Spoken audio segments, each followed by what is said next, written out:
Sinusitis problem కి surgery చేసుకోవడం వల్ల పర్మనెంట్ అవకాశం అనేది ఏదైనా ఉంటుందా అంటే ఆ విధంగా కూడా మనకి దొరకదు. దీనికి మనకి యూజువల్ గా సైనసైటిస్ ప్రాబ్లమ్ కి, అడినైటిస్ ప్రాబ్లమ్ కి, నేజల్ సెప్టమ్ డీవియేషన్ కి కానివ్వండి, టాన్సిలైటిస్ ప్రాబ్లమ్స్ కి కానివ్వండి, ఇలాంటి ప్రాబ్లమ్స్ కి మనకి సర్జరీ అవసరం అనేది ఏది లేకుండా కేవలం హోమియోపతి మెడిసిన్స్ యూజ్ చేస్తే కనుక పర్మనెంట్ గా తగ్గిపోయే అవకాశం అనేది ఉంటుంది. ఎందుకనేసి అంటే కనుక మనకి సర్జరీ చేయించుకుంటే రిపీటెడ్లీ రీయకర్ అవుతూనే ఉంటుంది, మనకి రీఫార్మ్ అవుతూనే ఉంటుంది. కానీ మనకి హోమియోపతిలో అయితే కనుక ఎలా ఉంటుందంటే రూట్ కాజ్ నుంచి ట్రీట్మెంట్ అనేది ఇస్తాము. అంటే మనకి ఒక ప్రాబ్లమ్ కి సిమ్టమ్స్ కి ట్రీట్మెంట్ ఇస్తే కనుక అది త్వరగా రిలీఫ్ అయిపోతుంది, మళ్ళీ రిటర్న్ బ్యాక్ అవుతుంది. అదే మనం ప్రాబ్లమ్ పర్మనెంట్ గా తగ్గిపోవాలి, ఫ్యూచర్ లో మళ్ళీ రిపీట్ అవ్వద్దు అంటే కనుక డిసీజ్ కి ట్రీట్మెంట్ అనేది ఇవ్వాలి.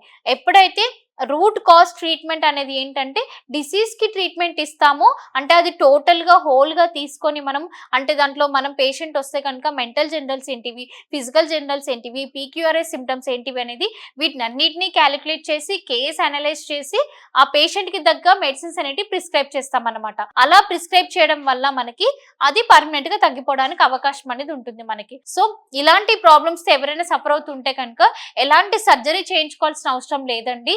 సర్జరీ చేయించుకోవడం వల్ల మళ్ళీ ఫ్యూచర్ లో ఫామ్ అయింది. సో ఓన్లీ మెడిసిన్స్ యూజ్ చేస్తే కనుక పర్మనెంట్ గా తగ్గిపోయే అవకాశం అనేది హోమియోపతి మెడిసిన్స్ లోనే ఉంటుంది.